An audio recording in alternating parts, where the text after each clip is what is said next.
नमस्कार दोस्तों, मैं आशा करता हूं कि आप सभी अच्छे होंगे और आज का जो हमारा टॉपिक है वो है मौर्य काल के बारे में। मौर्य काल एक इम्पॉर्टेंट टॉपिक हो जाता है क्योंकि इस टॉपिक में से कई सारे क्वेश्चन एग्जाम में पूछे जाते हैं। तो ये काफ़ी लेंथी टॉपिक है, इसलिए इसके दो पार्ट आएंगे, पार्ट 1 और पार्ट 2। तो मैं आशा करता हूँ कि आपको इससे बहुत कुछ सीखने को मिलेगा। तो चलिए स्टार्ट करते हैं। देखिए, इससे पहले को जो लेक्चर था उसमें हमने महाजनपद के बारे में पढ़ा था कि 16 महाजनपदों में भारत को बांटा गया था। उसमें से सबसे जो शक्तिशाली महाजनपद था वो था मगध। मगध में 3 वंश हो चुके थे, हर्यक वंश, शिशुनाग वंश और नंद वंश। नंद वंश का जो अंतिम शासक था धनानंद, उसने चाणक्य की बेइज्जती की थी और चाणक्य ने यह ठान लिया था कि मैं इस वंश को खत्म कर दूंगा। अगर इसने चाणक्य की बेइज्जती नहीं की होती तो शायद मौर्य वंश आता ही नहीं। तो चाणक्य ने यह ठान लिया कि मैं इस वंश को मार दूंगा। तो मौर्य साम्राज्य का जो आरंभ होता है वो 322 ईसा पूर्व से होता है और 185 ईसा पूर्व तक चलता है, यानी कि 137 वर्ष तक इस राजवंश ने शासन किया। इनके सबसे जो महत्वपूर्ण जो मंत्री थे वो थे चाणक्य, जिसे कौटिल्य भी कहा जाता है, विष्णुगुप्त भी कहा जाता है। तो आप इसे याद रखिए। ये प्राचीन भारत में सबसे शक्तिशाली वंश था और मगध में इसकी शुरुआत हुई थी। मगध जो था इसकी राजधानी थी पाटलिपुत्र, जो आज का पटना है, जो बिहार की राजधानी है। तो उस समय पाटलिपुत्र जो था वो मगध की राजधानी थी। चंद्रगुप्त मौर्य ने 322 ईसा पूर्व में इस साम्राज्य की स्थापना की थी और इसने अपने साम्राज्य को उत्तर पश्चिम की ओर फैलाया। आप यहाँ पे देख सकते हैं कि ये रहा मगध और चंद्रगुप्त मौर्य ने यहाँ तक अपने साम्राज्य को फैला लिया था। तो इस काल के बारे में जानकारी हमें 2 तरीके से मिलती है, साहित्यिक स्रोतों से और पुरातात्विक स्रोतों से। कौटिल्य ने अर्थशास्त्र की रचना की थी, एक किताब थी जिसमें हमें मौर्य काल के बारे में जानकारी मिलती है। दूसरा था मुद्रा राक्षस नाटक की रचना विशाखदत्त ने की थी, जिसमें विशाखदत्त ने चंद्रगुप्त मौर्य को शूद्र कहा है, पर कौटिल्य ने अपने अर्थशास्त्र में चंद्रगुप्त मौर्य को क्षत्रिय कहा है, यानी कि हम इन्हें क्षत्रिय ही मानेंगे। इनके बारे में जानकारी इंडिका से भी मिलती है, जिसकी रचना मेगास्थनीज ने की थी। बौद्ध साहित्य और जैन साहित्य से भी हमें इस काल के बारे में जानकारियां मिलती है, क्योंकि यहाँ पर धार्मिक क्रांति जो थी वो प्रचलन में थी। उत्तर में बौद्ध धर्म फैल चुका था, दक्षिण में जैन धर्म फैला हुआ था। इनके ग्रंथों और साहित्यों से हमें बहुत कुछ इस काल के बारे में जानकारी मिलती है। पुरातात्विक स्रोतों में अशोक के अभिलेखों से हमें इनके बारे में जानकारी मिलती है, इस काल के बारे में। स्तंभ लेखों से जानकारी मिलती है, गुफा अभिलेखों से इस काल के बारे में हमें जानकारी मिलती है। तो ये 2 स्रोत थे। चंद्रगुप्त मौर्य ने धनानंद को पराजित करके 322 ईसा पूर्व में इस वंश की स्थापना की, मौर्य वंश की। इसके बारे में हमें जानकारी इन सब से मिलती है। यूनानी साहित्य से भी हमें इनके बारे में कुछ जानकारी मिली है, क्योंकि यूनान के लोग इन्हें सेंट्रोकोटस नाम से पुकारते थे। बाद में पता चला कि सेंट्रोकोटस और कोई नहीं, चंद्रगुप्त मौर्य ही हैं।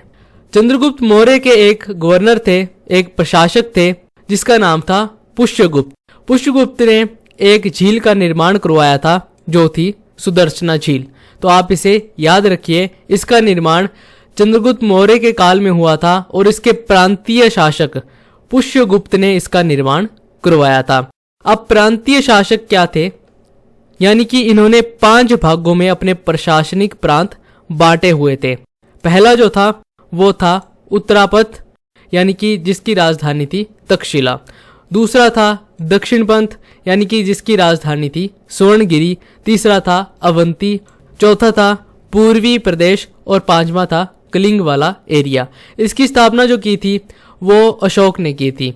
तो इन 5 प्रांतों से वो अपने साम्राज्य को संभालते थे, यानी कि चंद्रगुप्त मौर्य के टाइम पीरियड में 4 प्रांतों में भारत में गवर्नर रखे गए थे इन इलाकों को संभालने के लिए। उसके बाद 5वां जो गवर्नर रखा गया वो अशोक ने रखा गया। इनका जो सारा कंट्रोल राजा के हाथ में ही था, यानी कि राजा जो डिसीजन लेगा वही फाइनल डिसीजन इसके बारे में होगा कि इन प्रांतों में किस तरीके से व्यवस्था करनी है।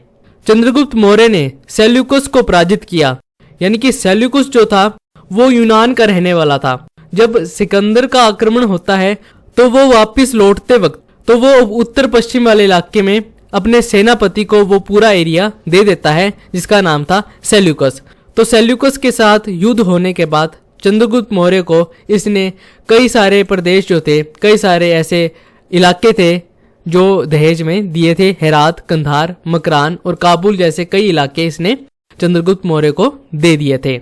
और अपनी एक बेटी थी इसकी हेलेना, इसकी शादी जो की थी वो चंद्रगुप्त मौर्य से ही की थी। अब सेल्यूकस ने हेलेना के पीछे एक राजदूत को भेजा था जिसका नाम था मेगास्थनीज। यही मेगास्थनीज है जिसने इंडिका नामक पुस्तक की रचना की है। ये मेगास्थनीज जो था वो चंद्रगुप्त के दरबार में रहा था और इसने मौर्य काल के बारे में बहुत कुछ लिखा था। यूनानी लेखकों में पाटलिपुत्र को पालीब्रोथा के नाम से जाना जाता है, आप इसे याद रखें। यानी कि यहाँ से जो सेल्यूकस था इसको इसने पराजित किया चंद्रगुप्त मौर्य ने, और कई सारे प्रदेश जो थे, कई सारे इलाके और कई सारे इलाकों को चंद्रगुप्त मौर्य को दे दिया। और इनकी एक बेटी थी हेलेना, उसकी भी शादी चंद्रगुप्त मौर्य से करवा दी। और इनके साथ में एक राजदूत आता है जिसका नाम था मेगास्थनीज। तो आप इसे याद रखिए। चंद्रगुप्त मौर्य के टाइम पीरियड में आय का स्रोत था कर, यानी कि टैक्स। भूमि उत्पादन का 1/6 ये अपने पास रखते थे, जिससे ये सारी व्यवस्था संचालित की जाती थी। इस समय पंचमार्क या आहत सिक्के का प्रचलन था। इस तरीके से आहत सिक्के दिखाई देते थे। इनके शासनकाल में एक भीषण अकाल पड़ा था, और इस अकाल में जब भद्रबाहु जो थे वो छोड़कर जाने वाले थे तो इन्होंने भद्रबाहु को रोक लिया था और उनसे जैन धर्म की शिक्षा ले ली थी चंद्रगुप्त मौर्य ने। अब भद्रबाहु से जब इन्होंने शिक्षा ली तब इन्होंने स्वर्ण बेलगोला में जाकर सलेखना विधि से अपने जान त्याग दी। सलेखना विधि जैन धर्म की एक विधि है जिसमें उपवास रखा जाता है और अपने प्राण त्याग दिए जाते हैं। तो 298 ईसा पूर्व में इनकी मृत्यु हो गई और इनका जो शासन था वो इस पूरे इलाके में फैल चुका था। आप यहाँ पे देख सकते हैं कि यहाँ पर मगध था और इन्हें पूरे इलाके को अपने कंट्रोल में ले लिया था। पर जब अशोक का टाइम पीरियड आता है तब इसने पूरे भारत को अपने कब्जे में ले लिया था। तो आप इसे याद रख सकते हैं। उसके बाद बिंदुसार आते हैं जो इनके पुत्र थे। बिंदुसार को जैन साहित्य में सिंहसेन के नाम से जाना जाता है। इन्हें अमित्र घात के नाम से भी जाना जाता है। जो शत्रुओं का नाश करने वाला होता है उसे अमित्र घात के नाम से जाना जाता है।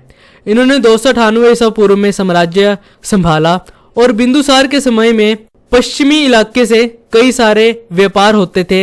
यानी कि इनकी जो सीरिया से अच्छी खासे व्यापारिक संबंध थे, मिस्र देश से काफी अच्छे संबंध थे। तो सीरिया से बिंदुसार ने सूखे अंजीर, मदिरा और दार्शनिक मंगवाई थी, पर सीरिया के राजे ने सूखे अंजीर तो भेज दिए और मदिरा भी भेज दी, पर दार्शनिक को नहीं भेजा।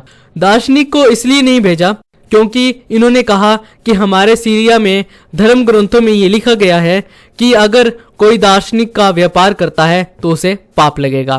तो इन्होंने दार्शनिक को नहीं भेजा था। सीरिया के राजा ने एंटियोकस ने डाइमेकस को राजदूत बनाकर बिंदुसार के दरबार में भेजा था और मिस्र के राजा टालेमी ने डाइनोसियस को राजदूत बनाकर बिंदुसार के दरबार में भेजा था। इससे क्वेश्चन बनता है कि सीरिया के राजा ने किसे राजदूत को बिंदुसार के दरबार पर भेजा था, तो डाइमेकस को भेजा था और मिस्र के राजा टालेमी ने डाइनोसियस को राजदूत बनाकर बिंदुसार के दरबार पर भेजा था। तो आप इसे याद रख सकते हैं।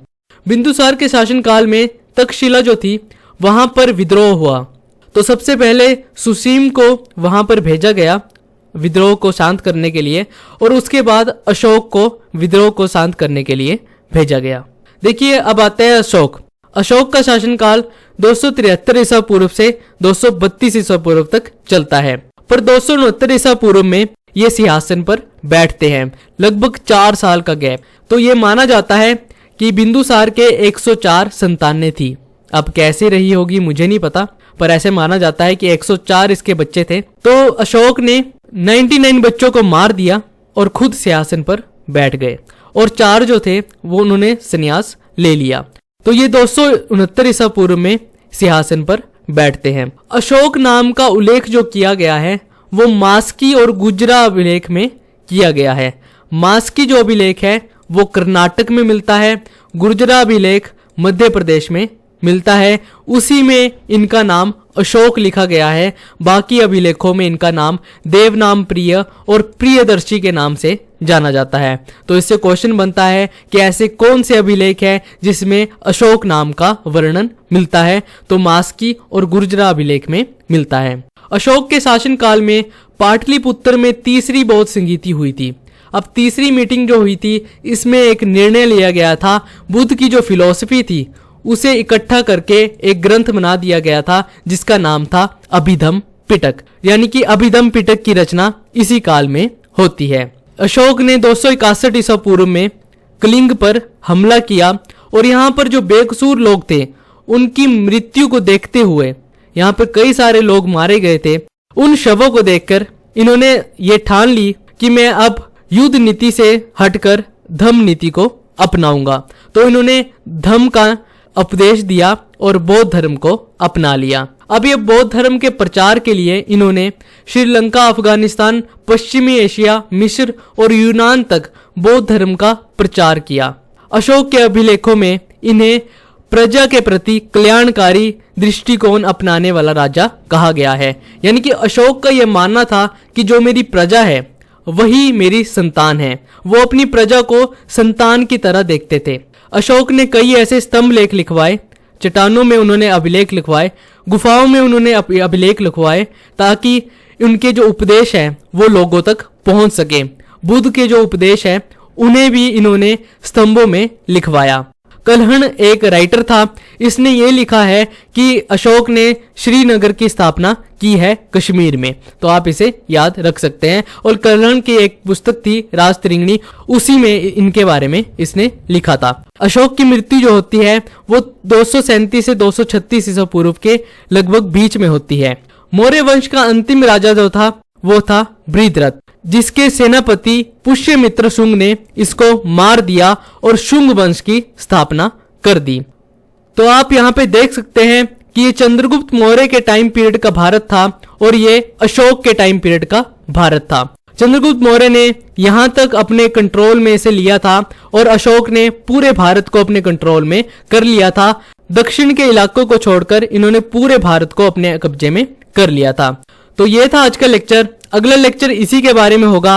अगले लेक्चर में हम इनकी राजनीतिक व्यवस्था के बारे में जानेंगे कि मौर्य काल में किस तरीके से राजनीतिक व्यवस्था चलती थी, प्रशासनिक व्यवस्था कैसी थी, आर्थिक व्यवस्था इसकी कैसी थी। तो इसके बारे में पार्ट 2 में हम देखेंगे जो मौर्य काल के बारे में होगा। तो यह था आज का लेक्चर। अपने आसपास सफाई रखिए, पानी को सेव करिए, अपने सोसाइटी को अच्छा बनाइए। मिलते हैं अगले लेक्चर में, तब तक के लिए जय हिंद।